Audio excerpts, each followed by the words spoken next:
from 16 January 2023. Only on MABC application. Manipuri future film Sato Lairang Sato. Hey, second me, Linda me. Punsi nang nasemdok piredana. Sa napan pariga sa. Salo Lairang Salo.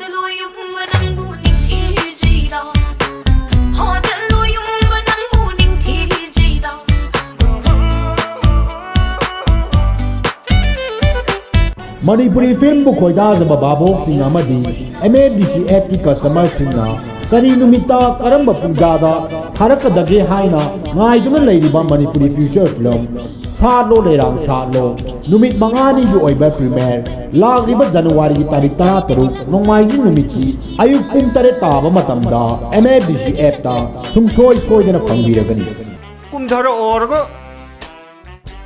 시디 간데 합절로 I director ने हाँ director film की director सुमांगली लागे director रा ए director रोदी नंग बलाती नरंगनी एश मसक फजमनी है गोकुल को दो कोई मानमनी ना नंग कनाई मखा लेबनो नोई सार कौड़ो हाँ सारे दी कइनो आइगोने जाबु कनानो ने बीडीएफ तो दांग तब थबु कनाने कइदोक दोइनो ए कुमतारो नंग कापथोरो ना कुमतारो ꯑꯩ ꯉꯁꯤꯗꯤ ꯈꯪꯉꯦ ꯅꯨꯡꯁꯤꯕꯁꯦ ꯐꯥꯒꯤ ꯌꯥꯔꯝꯗ꯭ꯔꯦ ꯃꯤꯁꯇꯔ ꯂꯣꯌꯣꯝꯕ ꯍꯧꯖꯤꯛꯁꯦ ꯌꯥꯝ ꯆꯥꯎꯈꯠꯂꯕꯅꯦ ꯊꯣꯊ ꯅꯧꯊꯕꯒꯤ ꯀꯥꯟꯅꯕꯕꯨ ꯂꯩꯔꯤꯕꯣ ꯌꯥꯔꯦ ꯂꯦꯡꯉꯣ ꯌꯥꯗꯦꯕ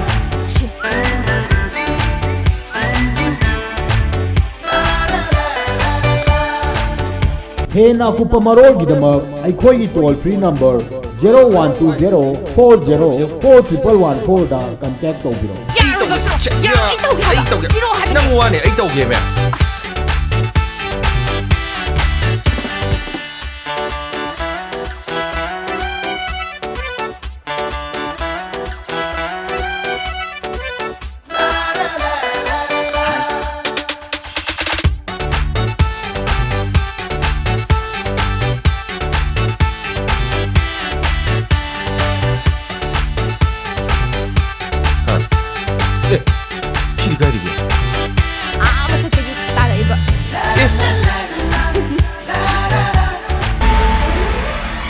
ꯀꯩꯅꯣ ꯍꯥꯏꯁꯤꯕꯣ ꯍꯧꯖꯤꯛꯁꯨ ꯅꯨꯡꯁꯤꯕ ꯃꯆꯦꯠ ꯑꯝꯇ ꯐꯥꯎꯗ꯭ꯔꯤꯕꯣ Hey, hꯧꯖꯤꯛꯇꯤ ꯃꯆꯦꯠꯇ ꯅꯠꯇꯦ ꯅꯪꯕꯨ ꯆꯦꯜꯂꯤꯕ ꯅꯨꯃꯤꯠꯇꯨꯗꯒꯤ ꯅꯪꯕꯨ ꯏꯅꯥꯛꯇ ꯑꯗꯨꯝ ꯊꯝꯅꯤꯡꯉꯤ ꯍꯧꯖꯤꯛꯇꯤ ꯃꯥ ꯑꯩꯒꯤ ꯅꯥꯛꯇ ꯂꯩꯇꯦ ꯍꯥꯏꯕꯒꯤ ꯋꯥ ꯈꯛꯇꯅꯤ ꯑꯩ ꯍꯛꯆꯥꯡ ꯇꯪꯈꯥꯏ ꯑꯣꯏꯈ꯭ꯔꯕꯅꯤ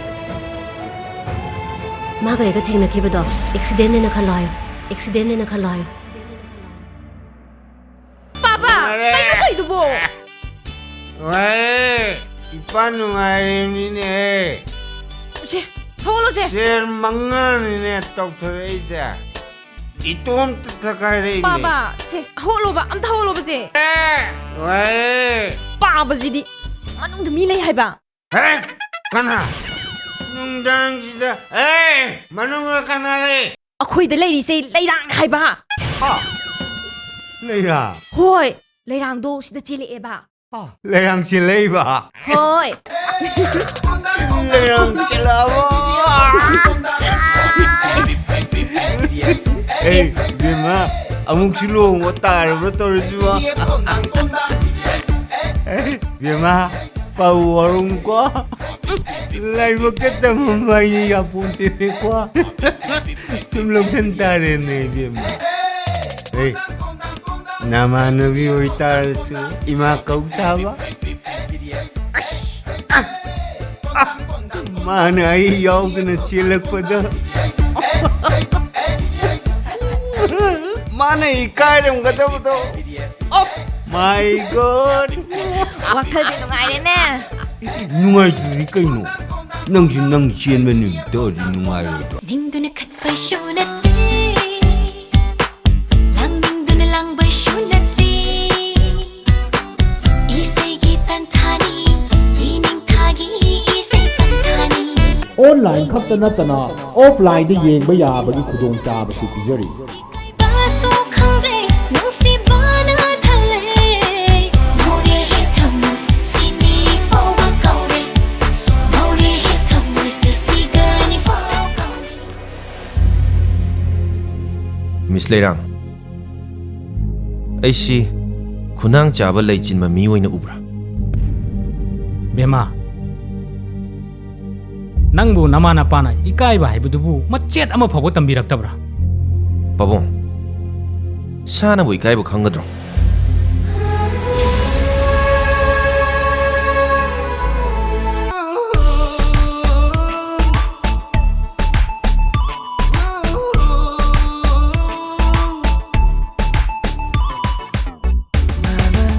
ꯑꯁꯤꯗꯤ ꯑꯩ ꯀꯣꯏꯗ ꯌꯥꯗ꯭ꯔꯦ ꯌꯥꯔꯣꯏ ꯑꯩꯅ ꯍꯟꯕ ꯅꯠꯇ꯭ꯔ ꯌꯥꯔꯣꯏꯅꯦ ꯅꯪ ꯍꯥꯟꯅ ꯎꯔꯁꯨ ꯉꯥꯎꯕꯗꯤ ꯑꯩꯅ ꯍꯥꯜꯂꯦ ꯋꯥ ꯃꯁꯛꯁꯦ ꯀꯩꯗꯩꯅꯣ ꯌꯥꯝ ꯐꯖꯩꯌꯦ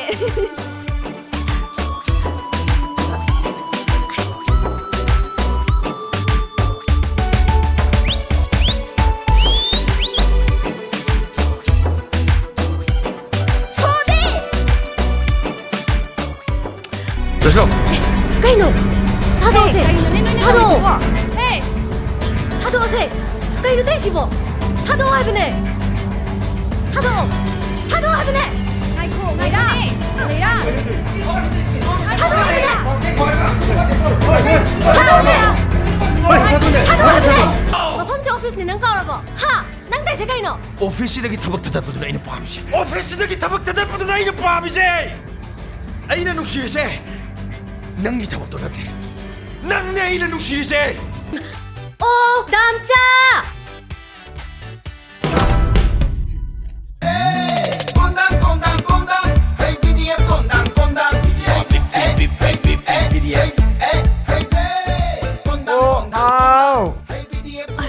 ꯗꯥꯝꯆꯥ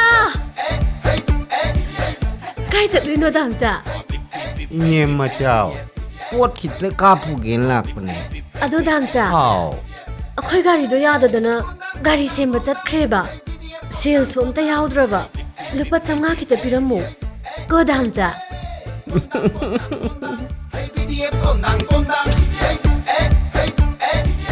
비투올로레드나 이년 맞아. 이년 맞잖아. 아이고.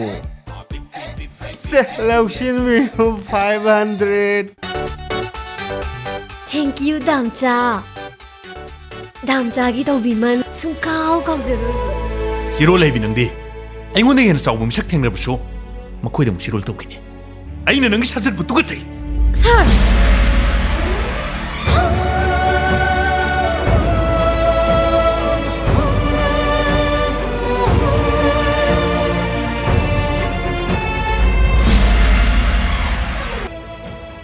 ꯂꯩꯔꯥꯡ ꯂꯣꯛ ꯑꯃꯗ ꯀꯩ ꯑꯅꯤ ꯄꯨꯟꯕꯗꯤ ꯑꯩꯗꯤ ꯄꯨꯟꯁꯤꯒ ꯉꯝꯃꯣꯏ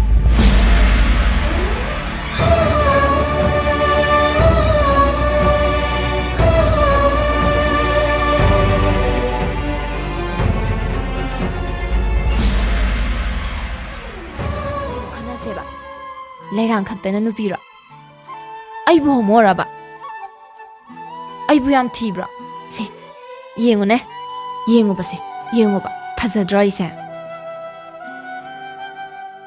ꯂꯩꯔꯥꯡꯅ ꯅꯪꯉꯣꯟꯗ ꯄꯤꯕ ꯅꯨꯡꯁꯤꯕꯗꯨꯗꯤ ꯅꯪꯅ ꯌꯥꯔꯗꯤ ꯑꯩꯁꯨ ꯂꯣꯏꯅ ꯄꯤꯕ ꯉꯝꯃꯤꯅ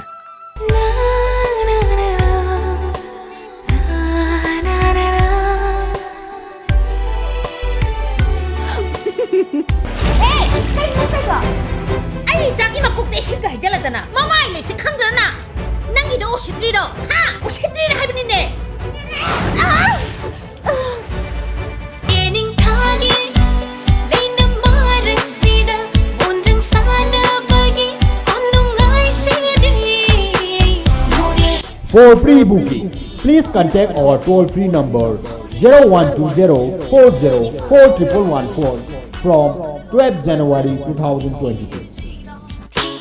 어딜로 용만한 우닝 TJ다 ꯐꯔꯦ ꯅꯪꯒꯤ ꯋꯥꯈꯜ ꯃꯉꯥꯏꯔꯦ ꯑꯩꯒꯤꯗꯤ ꯃꯇꯝ ꯂꯣꯏꯔꯦ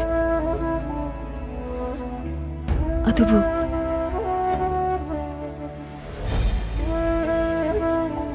ꯅꯪꯅ ꯑꯩꯒꯤ ꯋꯥꯈꯜ ꯈꯟꯗꯨꯅ ꯂꯩꯕꯗꯤ ꯌꯥꯔꯣꯏ ꯃꯔꯝꯗꯤ ꯑꯩ ꯅꯪꯕꯨ ꯅꯨꯡꯁꯤꯗꯦ